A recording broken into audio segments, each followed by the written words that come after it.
Olá, bom dia.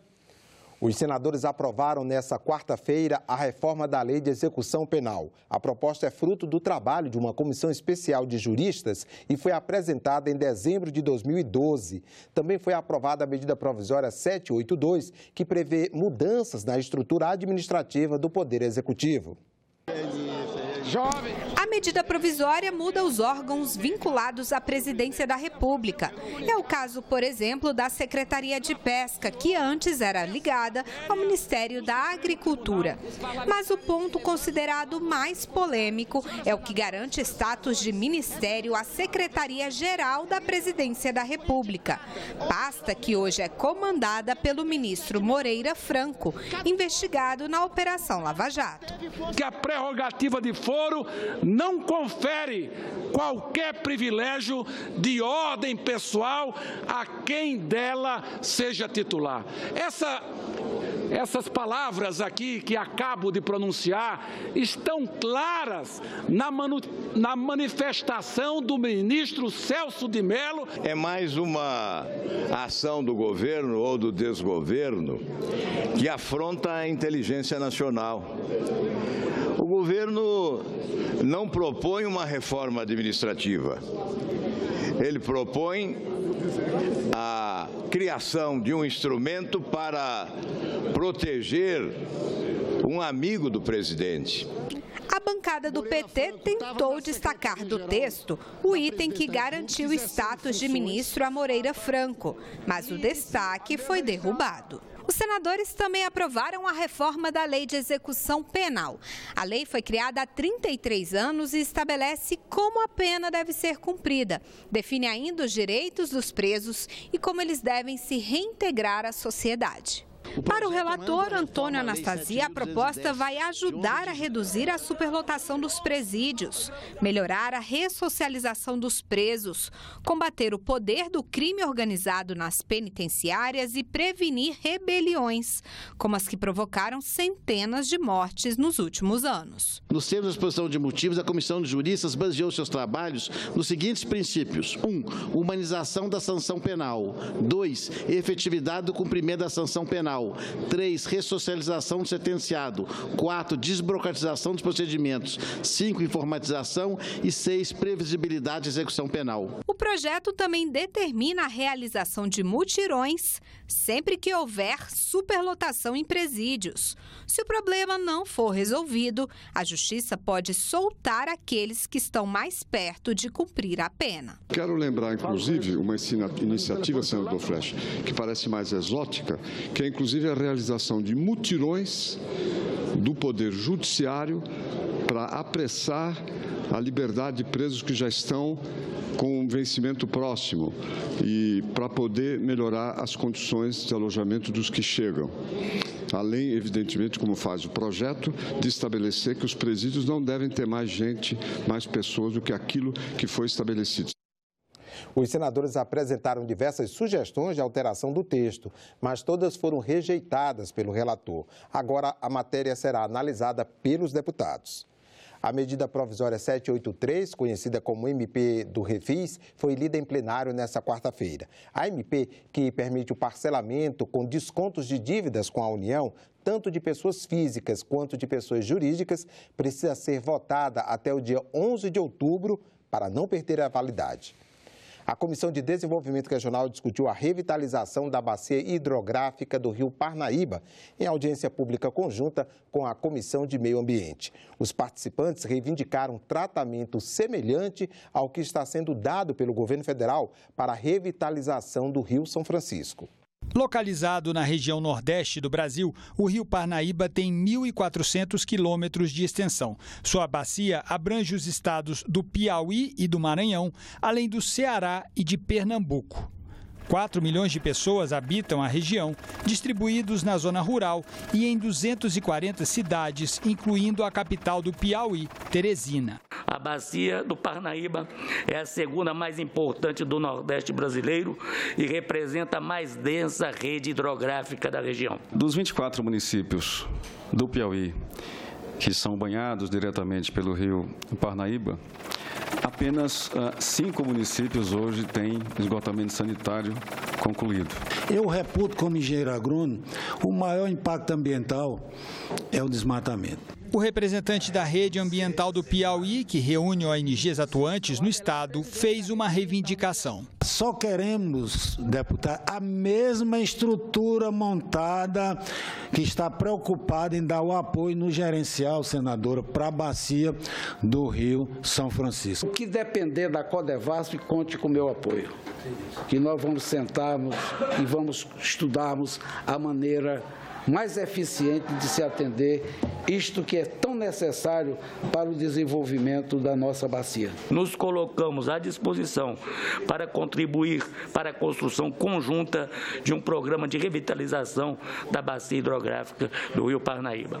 Autor de um projeto de lei que estabelece normas para a revitalização da bacia do Parnaíba, o senador Eumano Ferrer defendeu rapidez na tramitação da proposta pelo Congresso. Se nós tivermos o trabalho político de articulação e fazermos com que tramite na Câmara dos Deputados, como tramitou aqui rapidamente, aqui nós fizemos um trabalho em que já está saindo, talvez na próxima semana, ou no máximo em 15 dias, para a Câmara dos Deputados. Vamos apresentar agora a previsão para as comissões do Senado na manhã desta quinta-feira.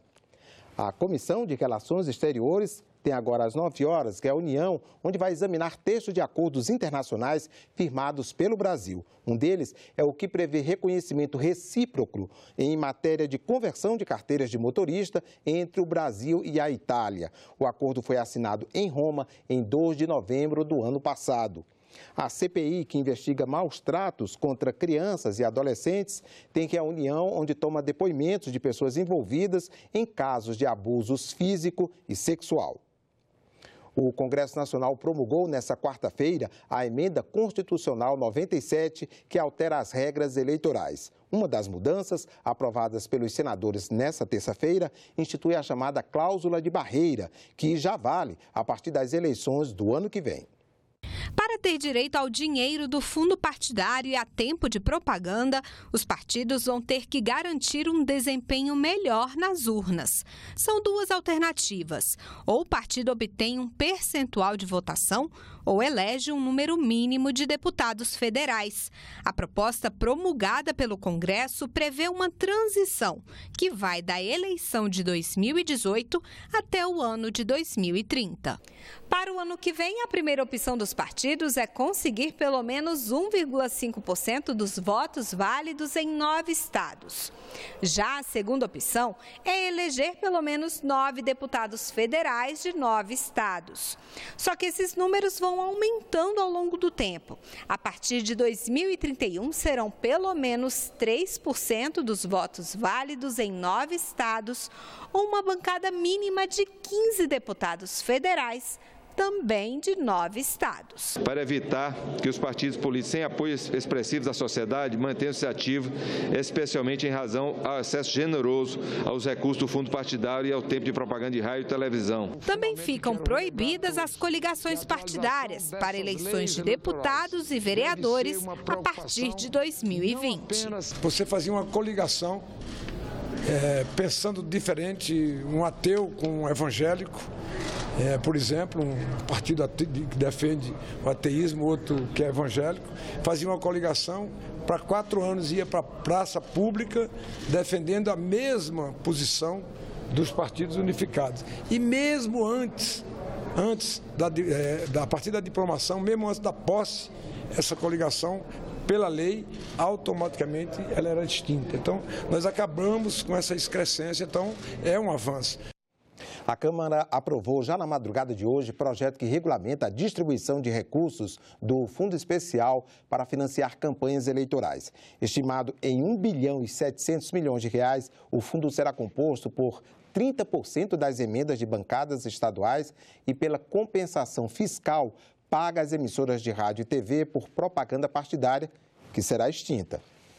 Os recursos serão distribuídos aos partidos da seguinte forma: 2% divididos igualmente entre todos os partidos registrados no TSE, 35% divididos entre os partidos que tenham pelo menos um representante na Câmara dos Deputados, na proporção dos votos por eles obtidos na última eleição para a Câmara. 48% divididos na proporção do número de representantes na Câmara dos Deputados, considerada as legendas dos titulares, e 15% divididos na proporção do número de representantes no Senado Federal, consideradas as legendas dos titulares. A divisão dos recursos vale já para a eleição de 2018 e a representação a ser considerada tomará por base o quadro partidário de 28 de agosto último. Essas regras agora vão ter que ser analisadas pelo Senado. O projeto também muda regras eleitorais e limita os gastos com campanhas.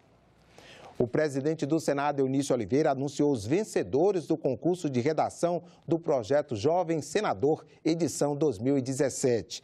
Em novembro, 27 estudantes de escolas públicas de todo o país virão a Brasília, representando os 26 estados e o Distrito Federal, onde irão vivenciar o dia a dia do Poder Legislativo como jovens senadores.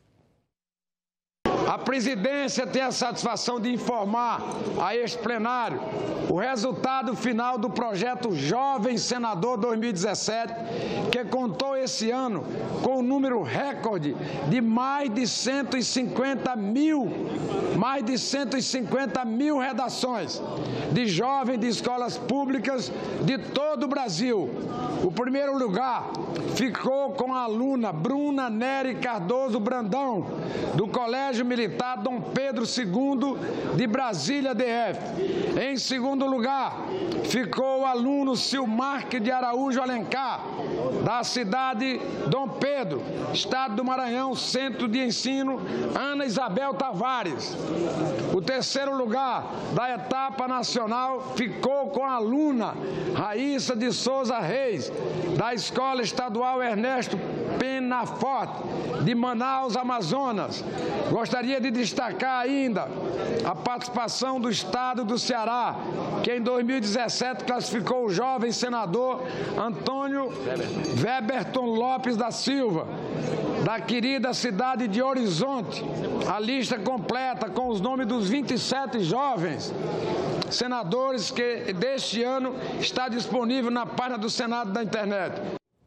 Parabéns, então, aos novos jovens senadores. Nós ficamos por aqui. Você pode rever as reportagens desta edição na nossa página na internet, senado.leg.br/TV.